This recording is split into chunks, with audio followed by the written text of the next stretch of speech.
guys, terima kasih udah mau mampir ke video ini. Sebelum kita bahas teori dan misteri dari game Ice Cream, saya mau kasih info sedikit nih buat kamu yang seneng main game dan lagi butuh tambahan uang jajan. Ada satu game lagi yang mau saya rekomendasiin nih ke kalian.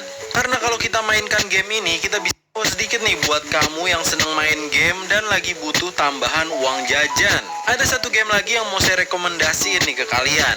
Karena kalau kita mainkan game ini, kita bisa mendapatkan uang dolar dan voucher Google Play gift cards, guys.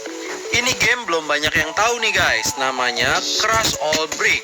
Ini game mantep banget guys, karena nggak cuma bisa menghibur kita, tapi kita bisa mendapatkan uang dari game ini guys. Bisa mendapatkan voucher Google Play juga. Caranya gampang banget, kalian langsung download aja game ini. Klik link yang ada di bawah itu, saya sediain udah ya, di kolom deskripsi. Kalian download, daftar, lalu masukkan kode ini guys, N8Y2Q5C. Nah, nanti kalian akan mendapatkan bonus tuh kalau memasukkan kode dari saya itu. Jadi jangan lupa tuh dimasukkan kodenya ya. Lumayan bonusnya guys. Setelah itu kalian tinggal mainkan aja gamenya guys. Nih kayak gini ya. Gamenya gampang banget guys. Kalian cuma perlu mantul-mantulin bola, ditabrakin ke benda yang ada di bawah. Nah, di dalam benda-benda itu kan ada angka-angka tuh. Itu artinya jumlah bola yang harus dipantulkan supaya benda itu hancur.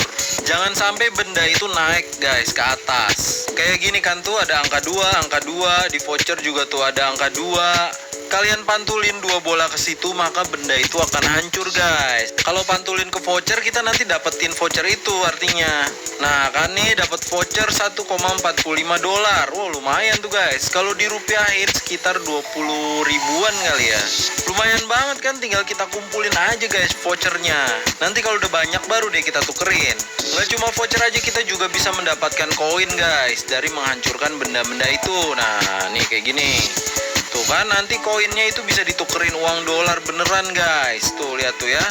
Buat kalian yang bertanya-tanya, ini beneran gak sih? Apa cuma nipu atau hoax atau tipu-tipu apalah? Enggak guys, ini beneran guys. Saya udah buktiin kok. Beneran deh. Makanya saya rekomendasiin ke kalian.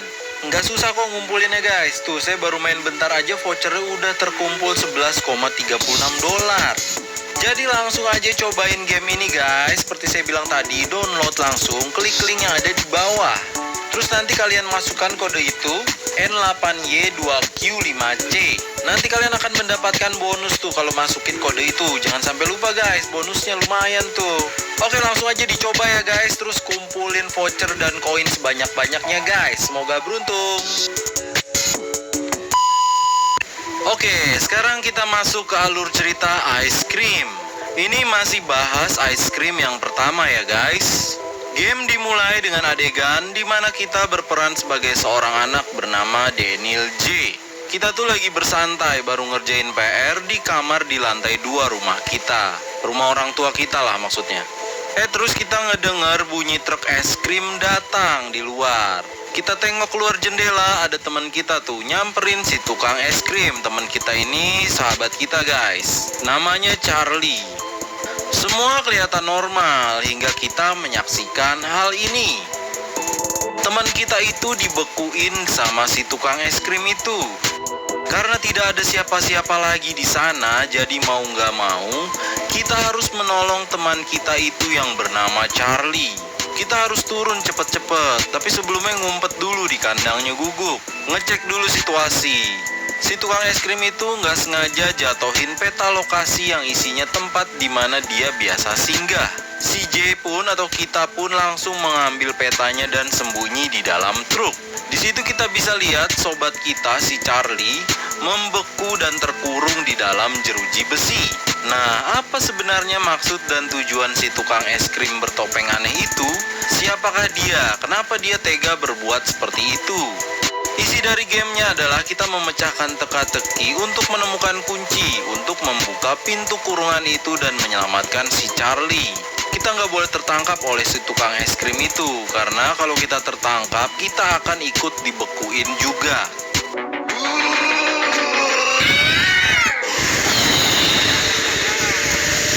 Nah, di sini saya akan bahas teori dan misteri di balik si tukang es krim itu. Sumber informasi yang akan saya ceritakan berdasarkan melihat clue, dokumen, benda-benda, dan tempat yang kita lihat selama permainan ice cream. Jadi kira-kira gini guys, nama tukang es krim itu adalah Rod, R-O-D. Dia lahir tahun 1950. Ibunya meninggal ketika melahirkan dia. Rod besar dengan ayahnya. Ayahnya itu pekerjaannya adalah tukang es krim.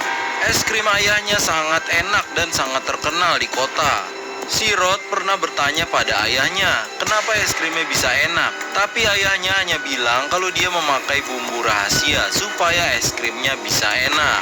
Tapi ayahnya nggak ngejelasin apa bumbu rahasia itu. Sekitar tahun 1962 di masa dia sekolah, karena Rod tidak punya ibu dan karena dia badannya gendut, dia sering dibully di sekolahan.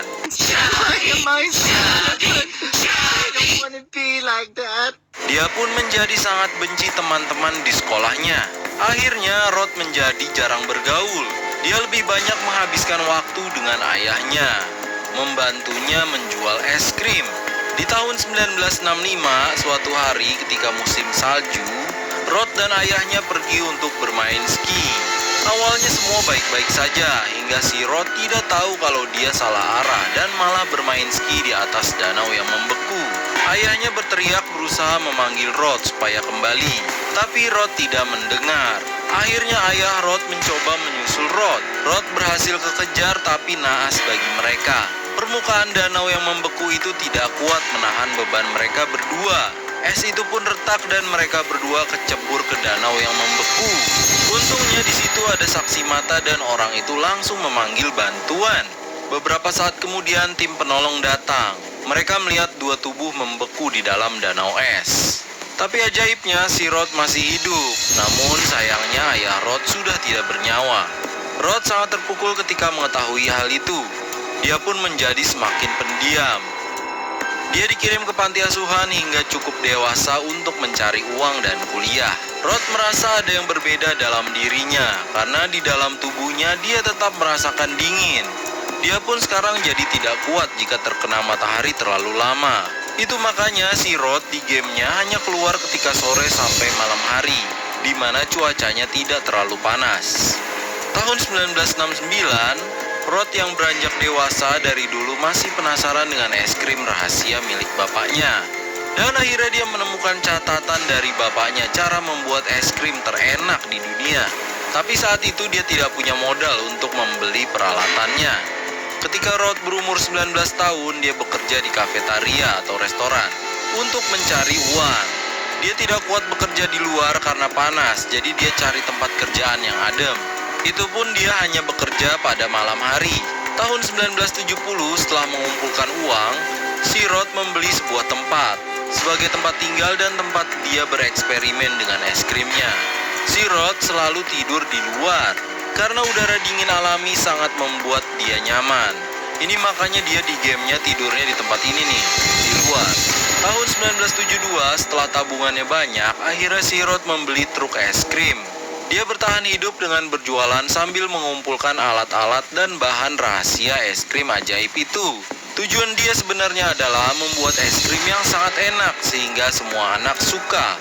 Yang spesial dari es krim ajaibnya adalah jika anak-anak memakannya dia akan langsung gendut. Kenapa kok malah pengen dibuat gendut anak-anak itu? Ya ini karena si Rod kan dulu dibully karena gendut waktu masih kecil. Setelah seorang anak makan es krim pertama, maka hasilnya anak itu akan gendut. Tapi ketika makan es krim untuk kedua kalinya, maka anak-anak yang gendut itu akan...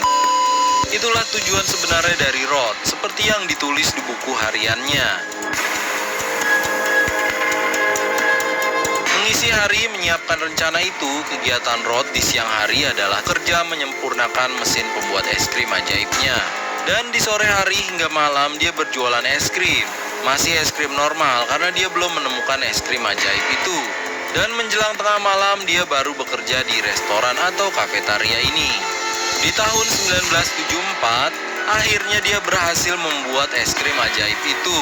Di buku catatannya dia bercerita, es krim ajaib itu dia coba pasarkan dan anak-anak pada suka. Keesokan harinya dia melintas lagi, anak-anak itu sudah pada menggendut. Sekarang si Rod tinggal cari bahan untuk itu ketika makan es krim ajaibnya lagi. Di tahun 1975, Rod ingin mencoba resep rahasianya ke anak yang gendut. tapi dia butuh semacam kelinci percobaan. Dia seorang anak gendut dan mengurungnya. Sebut aja Dobleh. Ini korban penculikan sebelum teman kita si Charlie nih. Rod menculik Dobleh dan mengurungnya di mobil. Penjaga parkiran saat itu curiga karena ada suara anak kecil minta tolong. Penjaga itu pun menyelidiki truk Rod dan melepaskan anak itu. Si penjaga itu kemudian mencari Rod, ingin menangkap Rod. Dia mencarinya hingga ke taman bermain. Di situ si penjaga menemukan Rod dan berusaha menangkap Rod. Tapi akhirnya si penjaga itu dibekukan oleh Rod. Tidak jelas bagaimana nasib si penjaga itu. Mungkin saja masih disimpan Rod di suatu tempat. Cuma seragam dan peralatan si penjaga itu dibuang di taman bermain sama si Rod. Itu makanya ada seragam penjaga ya di taman bermain. Dan kita bisa melihat selebaran di dinding tentang seorang penjaga yang hilang. Dan di situ juga tertulis kalau si penjaga itu terakhir terlihat di playground atau taman bermain. Karena si Dobleh lepas, akhirnya keesokan harinya, si Rod mencari mangsa baru, seorang anak gendut. Nah, itu baru masuk ke game ini guys. Dia lewat depan rumah kita dan disamperin oleh Charlie, sahabat kita. Diculik deh tuh si Charlie. Baru deh kita beraksi sebagai teman yang mau menolong teman yang sedang diculik. Rod memegang kunci kurungannya tapi kita tidak bisa mengambilnya dari Rod. Karena kalau ketangkap kita bakal beku. Akhirnya kita harus memecahkan teka-teki dari semua tempat untuk mencari kunci cadangan dari kurungan ini. Hingga akhirnya ketemu kunci itu dan kita pun kabur dari truknya Rod bersama Charlie.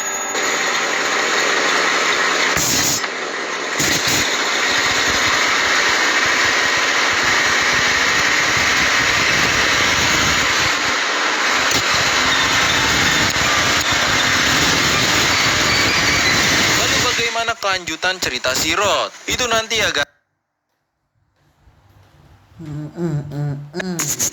Gatal karena ketombe basah? Masalahnya bukan di permukaan aja. Move on ke Head and Shoulders. Masuk hingga ke 5 lapisan. Bebas ketombe basah hingga 100%. Head and Shoulders. Teruji secara dermatologi.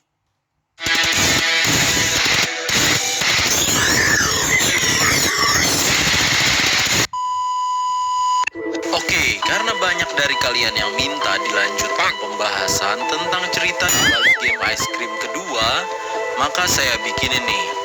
Ice Cream.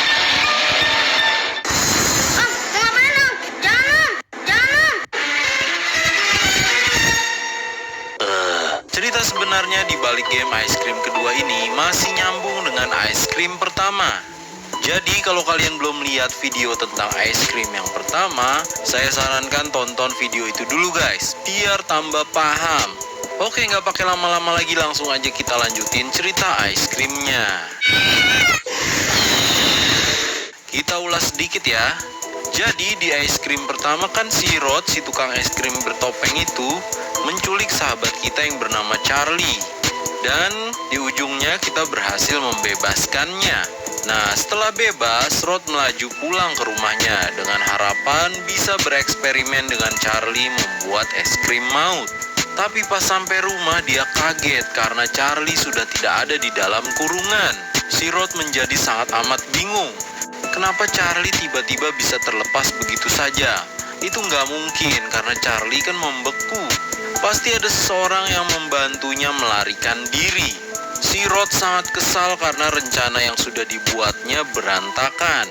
Sekarang Rod mencari mangsa baru. I'm going to kill some kids today.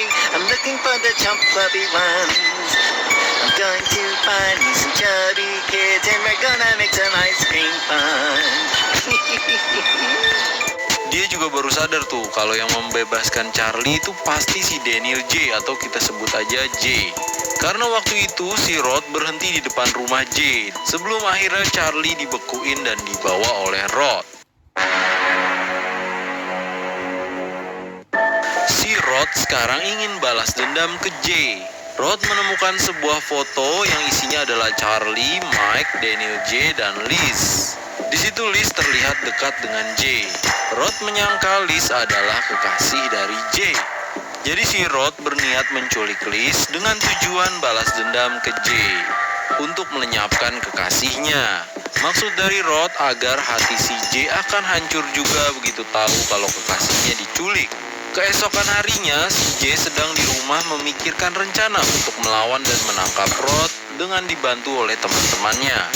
Mike dan Charlie sudah menunggu di markas mereka di sebuah toko komik tua. Rencananya mereka akan membahas masalah ini bersama-sama dengan Liz juga. Tuh ya, makanya di sini Charlie gayanya kayak udah siap tempur gitu nih guys. Tapi tiba-tiba ada bunyi berisik di depan rumah si Jay. Play with me, give me the ice cream. Ternyata itu adalah suara Liz sedang marah-marah ke si Rod karena tidak memberikan es krim pada Liz. Rod sengaja memancing keributan itu supaya menarik perhatian Jay. Liz sempat berbicara menyapa Jay, mengatakan kalau teman-teman yang lain sudah di markas untuk membicarakan sesuatu. Liz tidak tahu kalau yang akan dibahas adalah masalah Rod.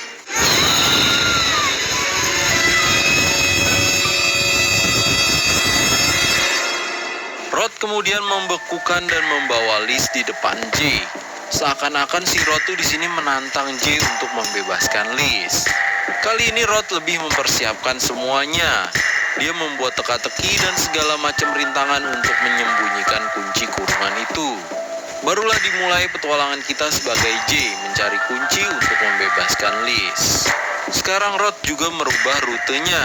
Ada beberapa tempat yang baru, seperti pemakaman, lingkungan perumahan yang ada tempat bekas sirkus, dan tempat layar tancap atau bioskop mobil. Ya begitulah, sama seperti di game pertama, kita harus memecahkan teka-teki, berpindah-pindah tempat untuk menemukan petunjuk di mana lokasi kunci kurungan itu. Tentunya kita masih harus menghindari si Rod, karena kalau kita ketangkep, kita bakal dibukuin juga guys.